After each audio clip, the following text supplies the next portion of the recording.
What's up, everybody? Big Herc 916 getting down with Fresh Out. Hit that subscribe, hit that like button. You know how we do it over here. Go to freshoutseries.com, pick you up some merch, represent, split some wigs, wash your ass, and keep it pushing.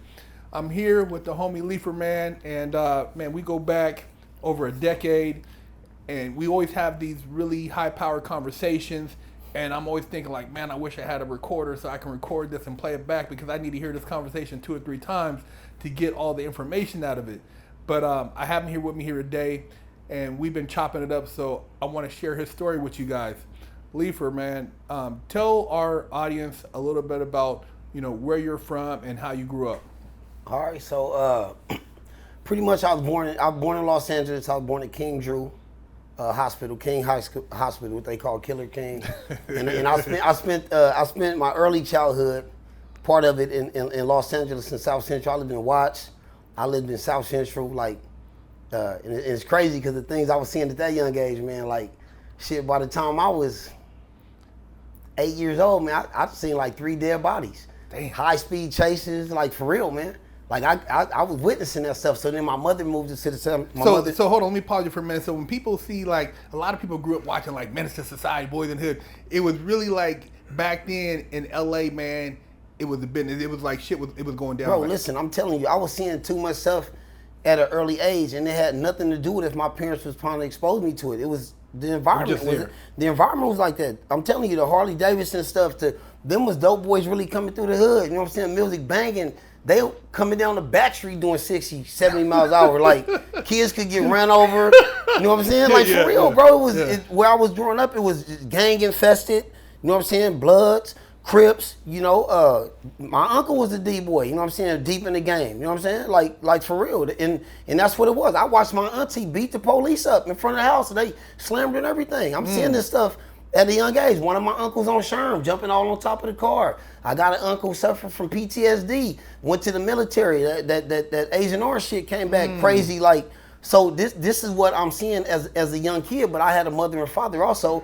But again, they had influence over us, but we still in the environment. We still witnessing these things. You understand what I'm saying? So you seeing stuff like this, bro. I done seen the high-speed chases with the LAPD come through in the Ford Granada. Yeah, sliding through the corner. I done seen this stuff with my own eyes, bro.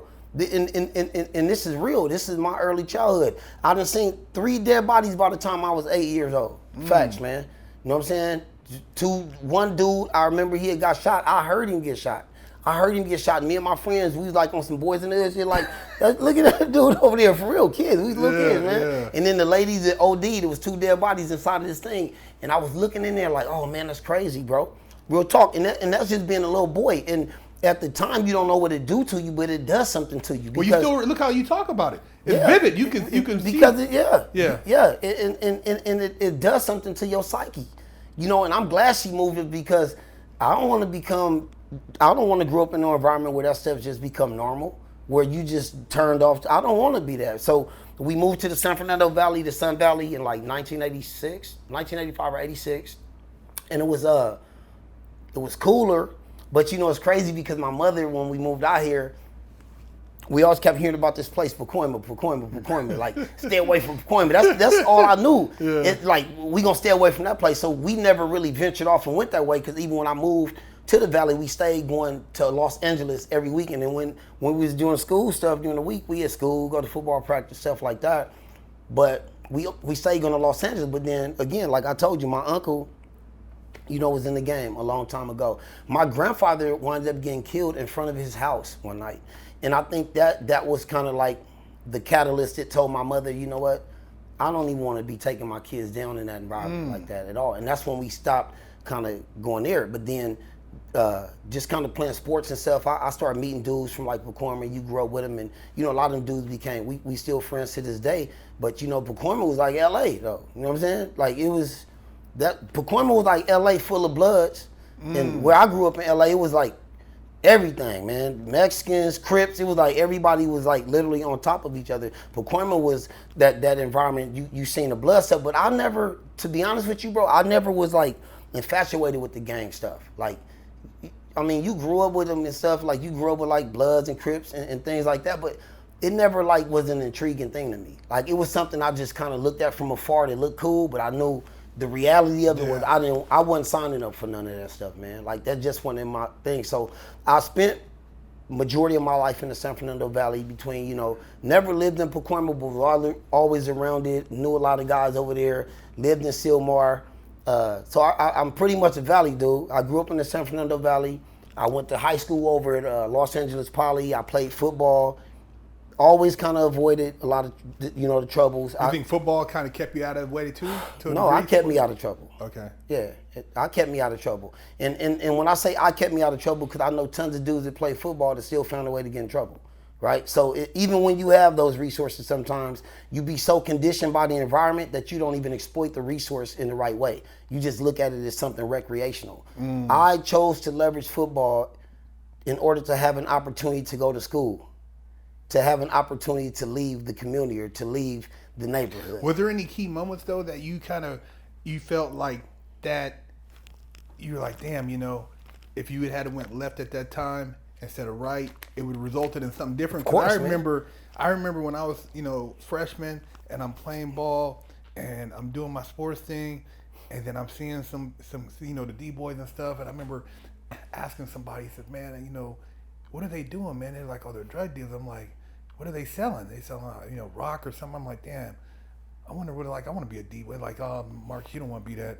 But I'm like, well, you know, why not? You know, I'm seeing them coming through the girls cheerleading and stuff. So I was like, damn, that critical. I had somebody say something. I remember the coach said something to me, but like, you know, I go home and my mom was gone. I don't know if like, I don't know, man. I'm trying to think like, I know that was a key moment where I could have not jumped in there, and if I would have kept over here, it would have been different. But I mean, it is what it is. But I mean, were there any moments that you could go, you know, go back and say, damn, if I would have rolled with them niggas that night? You know what's crazy? Did you say that?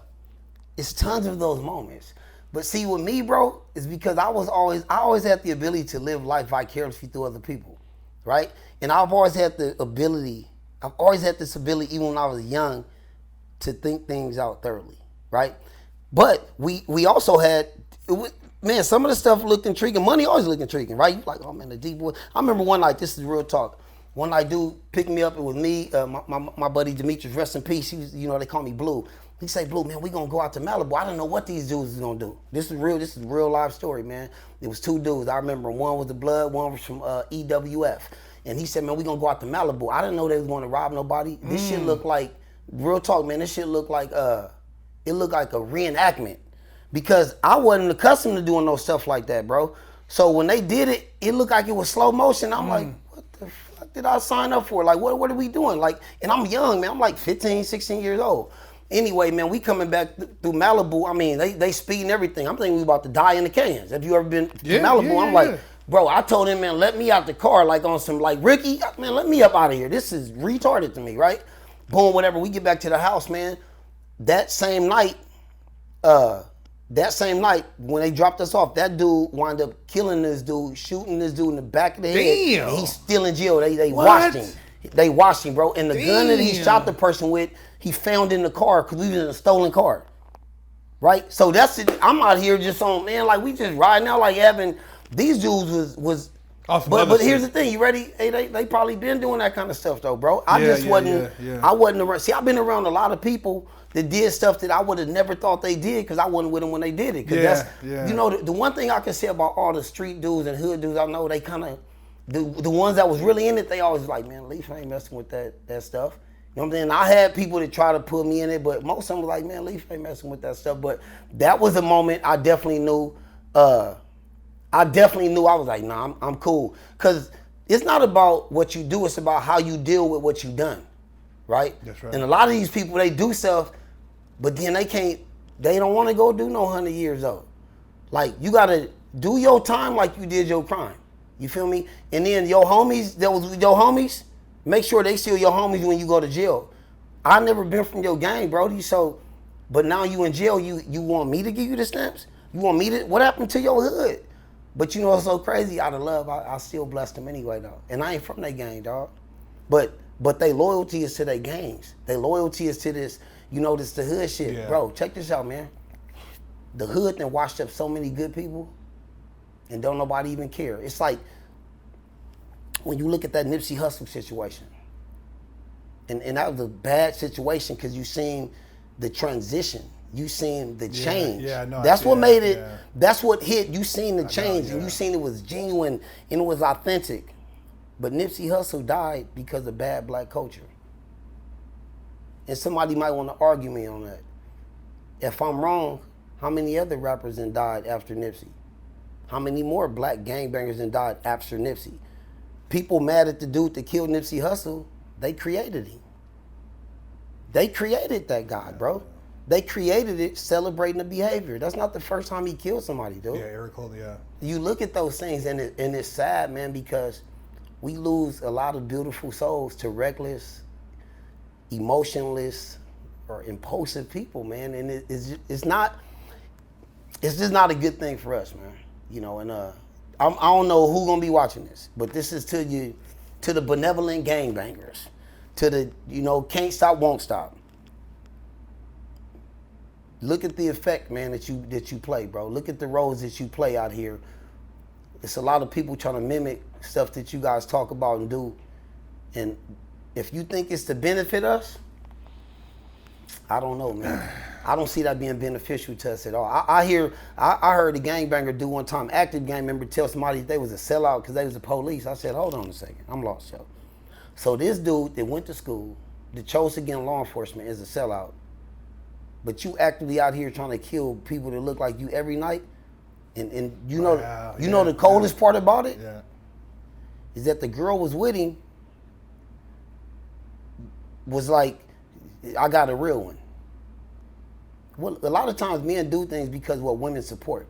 If women say right now, I ain't messing with no gangbangers, dudes that kill dude, man, we about to have the most non-violent environment ever.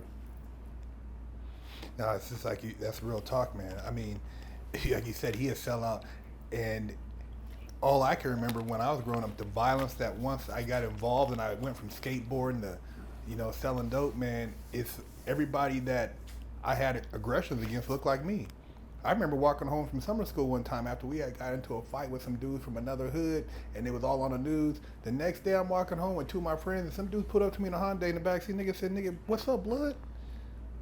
And I looked at her, to all three of us. Right. And I had on my little blue Detroit sweatsuit on, the homie had on something. And I'm like, you get involved in this game, man, that's what it comes down to. And dude had that, I seen that shotgun barrel. He said, nigga, where you from? I didn't say, dude, it could have been a rap. Right. I just looked at him, the homie looked at him, he was quiet, he like. I'll give you a story, this is my buddy. This is my buddy, cause a lot of stuff, man, is like, I've been around so many people and sometimes I want to tell their stories. I'm going to tell a story of my buddy Jeff. He said, Leaf, man, I want to be a blood when I was young. I was flamed up. He said, but man, one day I was at the bus stop and some crip pulled up on me. I said, what's a crip? He said, they was really cripping. He said, man, he pulled up on me and man, they was on us. And he's like, I thought they was about to kill us. And he said, man, them little niggas just playing, man. And he told them, oh, y'all think this a game, huh? And he told me, he said, yeah, he said that was the day I quit that shit because I knew that that's not what I wanted to do. So, I think, like you said, man, there's many times in life that we have pivotal points that we can make decisions. Many times we make the wrong decisions, but sometimes we make the right decisions. And the flip to that story is, after later on that summer when I got locked up in juvenile hall and went to the Boyz ranch, I was in there with some of the dudes that I had been beefing with. And I remember the homie said, look, we ain't gonna, my homie, because our hood had blood and crip, he's like, hey, blood, y'all gonna get down right here, so we ain't gonna be going through this shit all the time while we up in here. And me and the dude who we had been beefing with, we ended up shaking hands, and then we was cool while we was up in there, and the dude used to ask me to help him with his homework. Yeah, well, I mean, look, and anything that you want to do, anything you do in life, in any environment that you go in, you always gonna try to find like minds. All right, so when you look at gangbanging across the board, right? If you took all the gangbangers and you put them all in one centralized place, what do you think is gonna happen? The killer's gonna probably be killing each other. The dope boys that make money because they the most diplomatic, they gonna start hanging around each other. You're gonna find the divide is not on the gang, the divide is on the principles. You're right. Right? Boy, dudes in the gang as dope dealers ain't your most vicious dope gangbangers because they can't be. It's a money thing. No. The dudes that's the most vicious is the dudes that probably care the least about the money, but they need some money, so the dude that's at the top, they got the bread.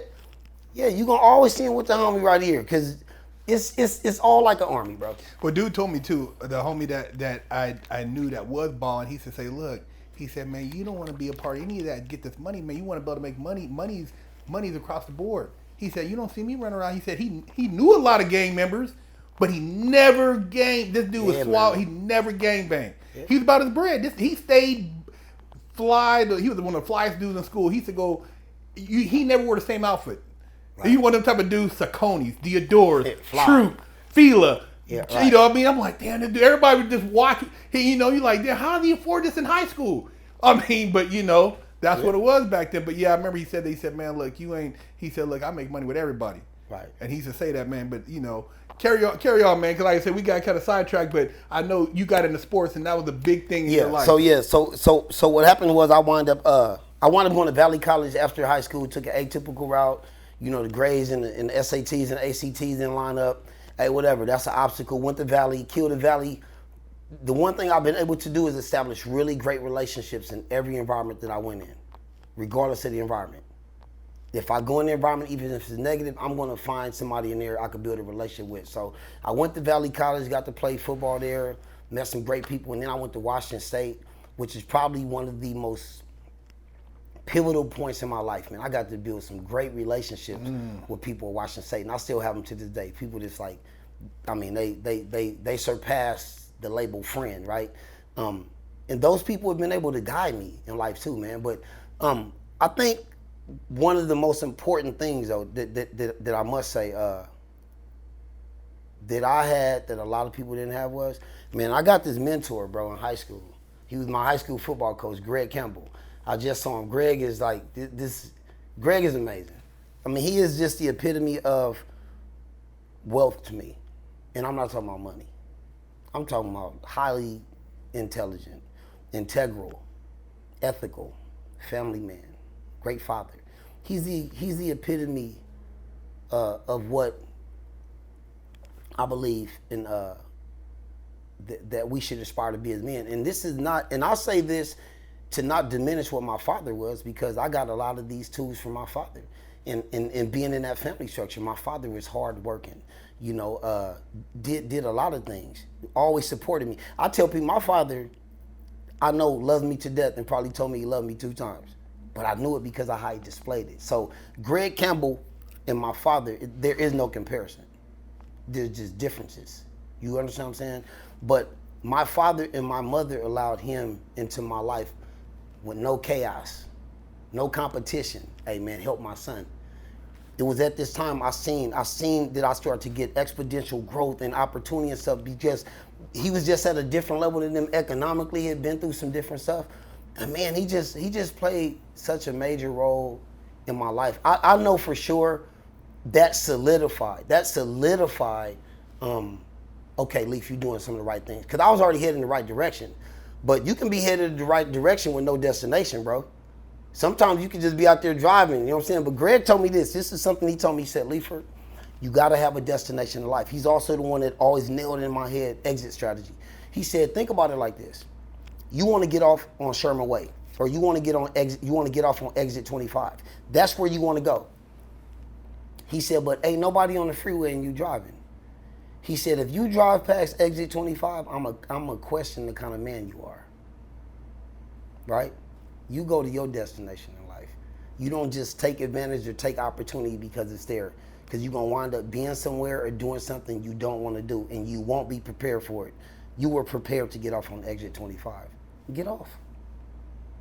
And now if you need to get back on, because the freeway is empty, you can get back on. But you get off at 25. And those things, when he told me, didn't register the way they work. I'm like, oh man, this is crazy. He told me this stuff 20 years ago, bro. He told me this stuff 25 years ago. Yeah. And those principles I apply to the day in life, and I always try to share them with younger people. So I wound up going to Washington State. Great time at Washington State. Came back, played some arena football, met some great guys down south. 3 dudes I met down south, they couldn't be more different, but more the same. This is my buddy Bo Smith, my boy Cedric McAfee, and my buddy Ethan Rose. Ethan was from Mac was from Mississippi. Bo is from Miami, Florida. And I'm meeting these dudes young. We was all like 23, 24. Still got a relationship with them to this day. And then Ethan was my country boy. He was from somewhere in Louisiana, man. Like, damn, where he at? Like a country place in Louisiana. I want to say from Baton Rouge, right? But down in Louisiana. And we were all different.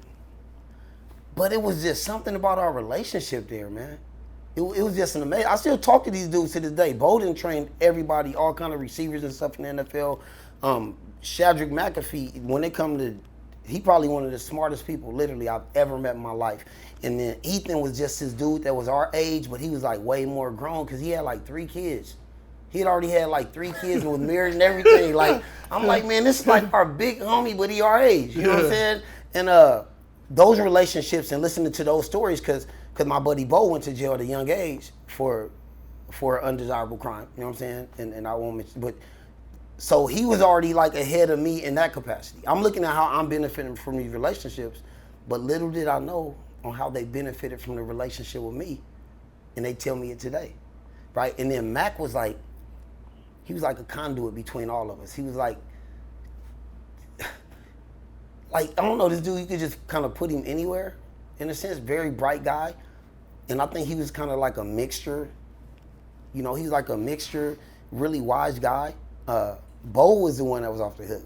He was still a little off the hook when I met him. And it's crazy to see where he is now. He was still kind of wild, like, it's a little crazy, you know what I mean? But he's a whole different person now. But those relationships, man, those are the pivotal turning points in my life. You know, meeting those guys, meeting my buddy Buki Gage at Washington State. And I got great friends like my buddy Lavelle Thompson, Seth Shigg. I don't want to really miss out on any of them because I got really great friends that help me accountable. And we held one another accountable. So I had my base. And it's crazy because they stories would probably still be like mine. None of us are like gangbangers or nothing, but we know all this stuff. We've been around all of it. Yeah. You know? Help shape you who you are today, man. 100%. Yeah. You know, when you talk about like, you know, your coach and then, you know, your parents allowing your coach to come in there and not being egotistical, I think that's a big thing, man, when you talk about having influences outside your household because, you know, your parents do the best they can do with the tools they have, giving their experiences. But when you have somebody come outside from the outside in with a different experience, it can only either enhance or digress you. And in your case, it enhanced you, and you were able to grow from that. And I think that's one of the major things that's lacking among a lot of youth when they don't have that other influence because, like, you know, a coach or somebody who had that experience, it just opens your mind up and you can, like you said, reflect back on stories he would tell you. And it kind of brings forth a whole experience, man. But yeah, you know, it's amazing the journeys we take and how you cross paths with certain people. And, you know, going back before I even started this podcast, Fresh Out, and we would have conversations, you know, here and there just in the gym bullshitting. And then we would talk on the phone and then, you know, you'd be doing something, doing that, or I'd be doing something. And it's like, man, you know, I'm always learning just from the stuff we talk about. Because I go back and I think about it and be like, damn, okay, then how can I put that in perspective in my life and how I've, you know, the choices and decisions I made. And I tell people all the time, man, put aside your pride and ego, man. You know, you can still be a student of the game. Yeah, we should be a student of the game. But you said something that's important that I think people bypass. Regardless if you pick your mentor or not, you're gonna be influenced by outside entities. So why not pick who you're gonna be influenced by? That's right. Right. So I'm a firm believer on this. You hear people say many times, don't worry about what going on in other people's house. I think that's stupid. You don't want to know the intricacies about what goes on in somebody's house, but you better understand what goes on in other people's house. Because what goes on in their house, right, will be indicative within their behaviors in society, which will then influence your children, and it will go into your house. That's right. That's when you know what kind of community you live in. You could trust the people taking their inside world outside. That's right. Right? So all that stay out of my business, okay. I'll stay out your business. You make sure when you need me, I'm gonna stay out your business. See, people want you to be expendable. They want you to be at their disposal, you know? When they need you, and all of a sudden it's in your business. I told you to save your money, you don't want to listen. Stay out of my business, but now you need $20. I gave you the $20, and all of a sudden God about to bless me, and you gonna be blessed and all that, right? So, you know, I say, hey man, keep the conversation where it is with people. Stand on who you are. The one beautiful thing about knowing who you are and really promoting who you are is you never forget. You ain't gotta lie. Too many people lie about who they are, what they did, where they went. You know, my goal with any of this stuff is just to be a conduit. You know, in building this thing, belief that I know is going to be special. It's just, I'm an energy company, man. I ain't a motivational speaker, none of that. I'm just sharing energy, right? And I know I got great energy, and I want people to take things from that stuff and build on it. Take these stories and build on them. Somebody out there is watching this right now is going to say, well, you know, he ain't a hood dude. So we got to find the common denominator in things. We have to stop looking at the differences, right? So like Marcus Garvey said, he's a 101 percenter. The 1% of things that he agree on with somebody, he gonna put in 100%. You can't lose. But they looking at the 99% difference. They gonna stay confused with it, and find that common denominator, and then we gonna run through a wall together. You know, as a team with momentum. That's how you gotta live life. Yeah. There you have it. Big Herc 916, Leaf, fresh out. You tired of smelling like stanky butt, funky armpits? Wash your ass. Go to FreshOutSeries.com and pick you up a bar of soap.